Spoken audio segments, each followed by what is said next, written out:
What does the UAE, if we know Jotam, stand to gain from an agreement like this with Israel? First of all, they are now cooperating with Israel when it comes to the COVID-19 vaccines, and in general, they are cooperating on this specific issue. This is probably the most pressing issue right now, but also security ties.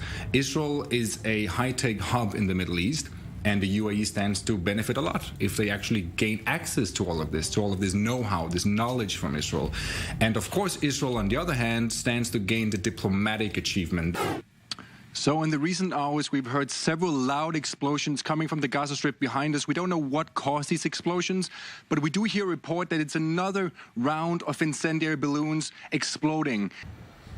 That is true, Kalev. It seems as if those measures are being slowly put in place. Roadblocks here at the entrance to Bnei Brak, a city of some 200,000 people, the vast majority of them being ultra-Orthodox Jews.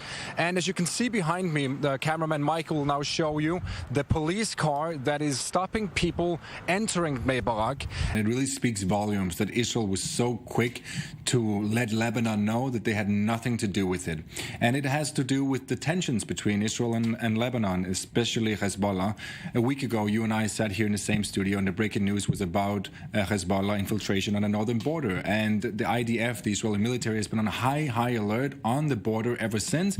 So now they really want to make sure that nobody's pointing a finger at them. It seems as if Denmark really has the pandemic under control. And for the past month or so, they haven't been in any lockdown. Nobody's wearing masks like Israel, where the Shin Bet is tracking a lot of people. Here, it's a voluntary system, so it's up to you. And it's also anonymous. People are not being told who has this infection. They're just being told that someone who was close to them was infected. People in Lebanon are fed up, so to say, with Hezbollah, with the way that they're running the country.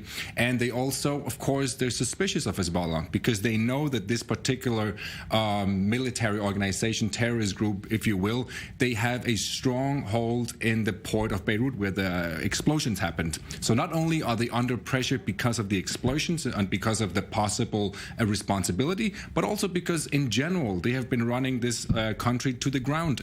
Web editor Jotam Confino interviewed Chomsky and joins us now.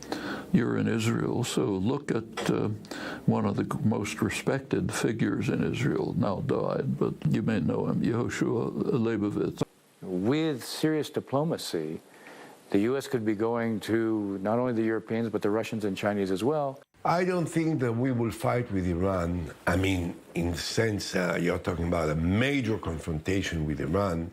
This is not our interest, and I doubt that this is their interest. We don't need 2 million unemployed people on our hands in the Gaza Strip as a result of the fact that we will decimate the leadership there.